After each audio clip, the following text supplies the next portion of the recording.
Hi artists, this is another really great stretch for your pecs. So you line yourself up, make sure to keep your ribs down and your neck tucked. So you don't want to do this.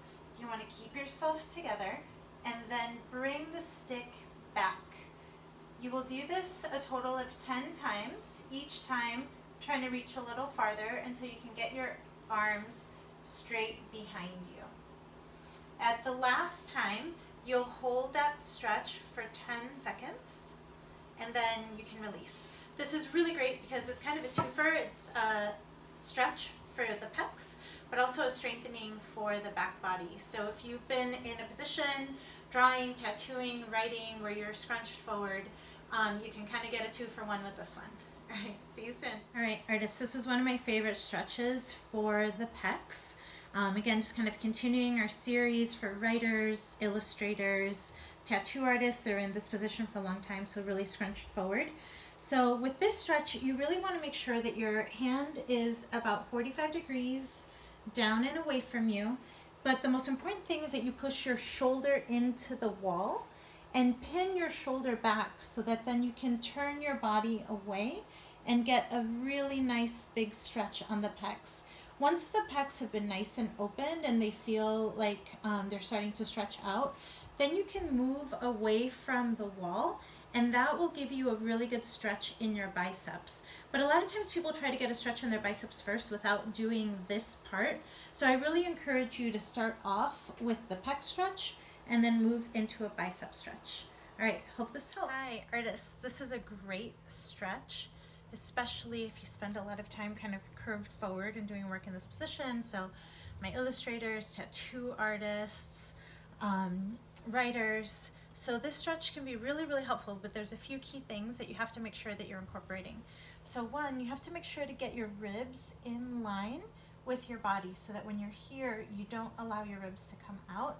The other thing is your head. You don't want your head to go forward.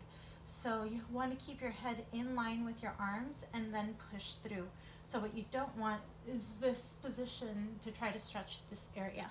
So line yourself up at a doorway, keep your ribs tucked, your head back, and then push through so that you feel the stretch focused right here on the pecs. All right, see you soon. Let's talk foam rolling. So if you've been scrunched forward doing a bunch of work in this position, you're really rounded, a foam roller can be a really great way to counteract that.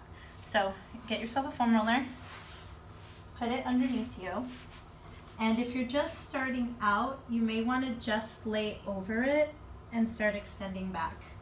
You can move it a little bit, extend back, and for some people just laying on it is enough when they first start.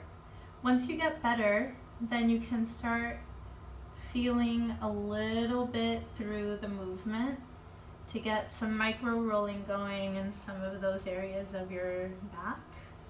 And then when you're doing a lot better, you can do the whole thing and just sweep through that whole upper body. All right, give it a shot. Let me know what you think. Hi artists, this is the last in this series of shoulder and pec stretches. So go ahead, take a seat on your hand, lean your torso away, then tilt your head away. You can add a little bit of extra stretch by just placing some extra pull with your hand, but just very gentle. If you want to hit another muscle that's a little bit closer to your spine, you can look down. And if you're feeling really pretty loose and mobile, you can look up and down in order to get all of those muscles there in the neck. So I hope this has been helpful in getting your pecs and your shoulders more relaxed for all of the amazing work that you're doing. Have a good one.